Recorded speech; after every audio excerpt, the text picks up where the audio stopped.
વાત કરીએ અન્ય મુદ્દા પર પશુઓમાં લંપી વાયરસ અંગે આરોગ્ય પ્રધાને આપ્યું છે નિવેદન।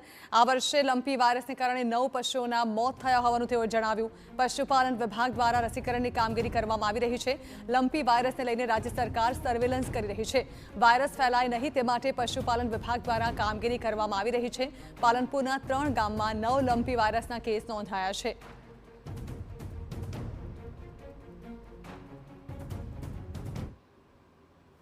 પશુઓ માટે જે લંપી વાયરસ દેખા દીધો અત્યાર સુધીમાં કેવળ ચાલુ વર્ષે 9 જેટલા પશુઓના મૃત્યુ થયા છે। સઘન રસીકરણની ઝુંબેશ રાજ્ય સરકારે આદરી છે અને જે હમણાં ફરીથી કંટ્રોલમાં આવ્યા પછી 2-4 જગ્યાએ જે દેખાયો છે એનું સર્વેલન્સ અને સાથે એનો આગળ ન વધે એના માટે રાજ્ય સરકારે પૂરતી કાળજી લઈ પશુપાલન વિભાગ દ્વારા એની કામગીરી કરવામાં આવી છે અને રસીકરણની કાર્યવાહી પણ સમગ્ર રાજ્યમાં જ્યાં જ્યાં આવા પ્રકારના લક્ષણો દેખાય ત્યાં 100% સેચ્યુરેશન સાથે પૂરી થાય એનો પણ લક્ષ્યાંક રાખે છે।